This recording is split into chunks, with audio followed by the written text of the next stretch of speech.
Hello everybody, let us go through with the chapter number 3, the Delhi Sultans from the history book. So today we are going to read and we will try to understand the explanation of page number 38. So let us begin. आज हम पढ़ेंगे role of slaves in administration कि जो slaves थे उनका क्या role था दिल्ली के एडमिनिस्ट्रेशन में और दिल्ली को कंसोलिडेट करने में। तो दिल्ली को जैसा कि मैंने आपको पहले बताया था कि जो दिल्ली सुल्तान्स थे उन्होंने पहले स्टार्टिंग में गैरिसन टाउन में रहना स्टार्ट किया और धीरे धीरे उन्होंने अपने एम्पायर को एक्सपैंड करना शुरू किया, बढ़ाना शुरू किया। तो कहीं ना कहीं उन्हें रिलायबल गवर्नर्स और एडमिनिस्ट्रेटर की भी बहुत ज़्यादा ज़रूरत हुई जिन पे वो विश्वास कर सकें, है ना। So rather than appointing aristocrats and landed chieftains as governor, अब वो अपने लैंड के लिए, रेवेन्यू कलेक्ट करने के लिए और अपने एडमिनिस्ट्रेशन के लिए, सभी तरह के कार्यों के लिए वो किसे अपॉइंट किया करते थे? वो स्लेव्स को अपॉइंट किया करते थे। स्लेव्स कौन थे? गुलाम थे जिन्हें दूसरे देशों से काम करने के लिए खरीद कर लाया जाता था। अभी तक हम स्लेव का मतलब क्या समझते हैं कि एक गुलाम होता है जिसको हम अपनी मर्जी से कहीं भी उठा सकते हैं, कहीं भी बैठा सकते हैं, उससे किसी भी तरह का कार्य करवा सकते हैं। लेकिन यहाँ पर स्लेव्स को काफ़ी ज़्यादा ऑनर दिया जाता था, स्पेशली इल्तुतमिश के टाइम में, और आगे हम देखेंगे कि अलाउद्दीन खिलजी के टाइम में भी और मोहम्मद बिन तुगलक के समय में भी। तो जो खलजी और तुगलक थे ना, उनके समय में उन्हें बंदगान कहा जाता था। जो स्लेव्स थे उनको बंदगान कहा जाता था। अच्छा, स्लेव्स को ही क्यों अपॉइंट किया जाता था इतनी बड़ी बड़ी पोस्ट पे? क्यों? क्योंकि वो जो थे बहुत ज़्यादा विश्वसनीय हुआ करते थे, ट्रस्टवर्दी हुआ करते थे। इवन रिलेटिव्स जो थे वो मार देते थे और राजा को मार देते थे और गद्दी पर बैठा देते थे उसको, खुद गद्दी पर बैठ जाते थे। तो जो ये थे स्लेव्स थे वो इनके अंडर में रहा करते थे। किसके? सुल्तान्स के अंडर में रहा करते थे। और यदि आप पूरी तरह से किसी पर डिपेंड है तो आप उसके खिलाफ नहीं जा सकते। तो इसीलिए स्लेव्स पर वो रिलाई कर लेते थे, विश्वास कर लेते थे। और बंदगान जो है, it is the Persian word of the slaves.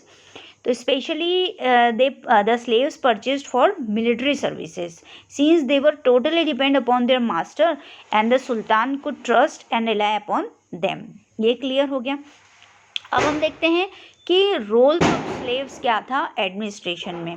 ठीक है, तो जो खलजीज और तुगलक थे उन्होंने कंटिन्यू किया। वैसे तो जो रजिया सुल्तान के फादर थे, जैसे मैंने रजिया सुल्तान के बारे में आपको पहले बता चुकी हूँ, तो रजिया सुल्तान के जो फादर थे इल्तुतमिश, वो जो थे काफ़ी फेवर में थे स्लेव्स के। तो Khaljis and Tughlaqs continue to use बंदगान for high political position appointed as generals and governors. अब खलजीज और तुगलक के समय में जो स्लेव्स थे ना, वो काफ़ी बड़ी पोस्ट पे अपॉइंट हुआ करते थे। इनके समय में ये लोग काफ़ी बड़ी पोस्ट पे स्लेव्स को अपॉइंट करते थे क्योंकि ये विश्वसनीय हुआ करते थे। However this also introduce an element of political stability.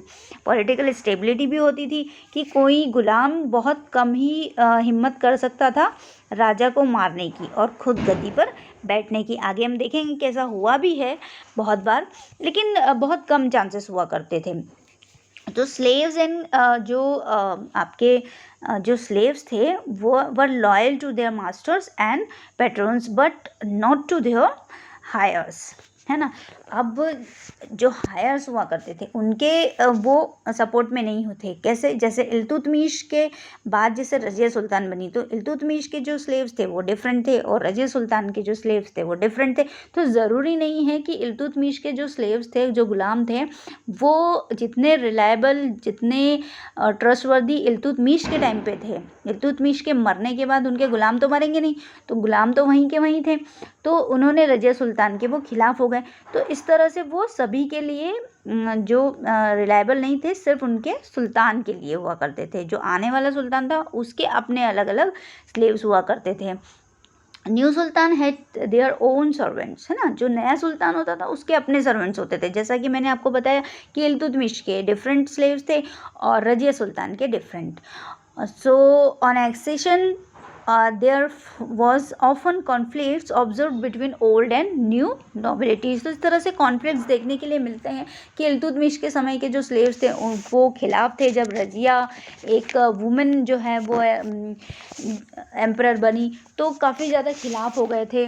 जो इल्तुतमिश के जो चहलगामी जो थे, जो 40 स्लेव्स का जो ग्रुप था, है ना. तो this system was not liked by many elites and authors of Persian त्वारिक. अब मैंने त्वारिक के बारे में आपको पिछले वीडियो में समझा चुकी हूँ. यदि आपको याद नहीं आ रहा है तो एक बार फिर से रिवीजन कर लीजिएगा. तो पर्शियन जो त्वारिक थे, जो पर्शियन राइटर्स हुआ करते थे, जैसे कि ज़ियाउद्दीन बर्नी के बारे में आप ले लीजिए, तो वो इन्हें ज़्यादा लाइक नहीं किया करते थे. वो लोग ज़्यादा इनके बारे में लिखा नहीं करते थे. लेकिन फिर भी काफ़ी जो राइटर्स थे, जो ऑथर थे, उन्होंने इनका वर्णन किया है.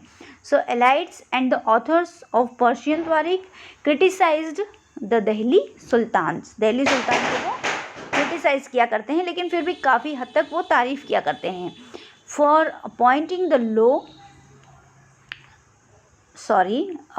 Law and base born to high officers. तो यहाँ पर जो बेस हुआ करता था ये पूरी तरह से स्लेव्स पर ही डिपेंडेंट था. इस पैराग्राफ में आपको यही समझाया गया है कि जो स्लेव्स थे they played the very important role in the Delhi administration. So hope you have understood. In your book, in this paragraph, officials of सुल्तान मोहम्मद बिन तुगलक जो थे उनके बारे में कहा गया है कि उन्होंने अपने स्लेव्स को अलग अलग डिपार्टमेंट्स दे दिए थे.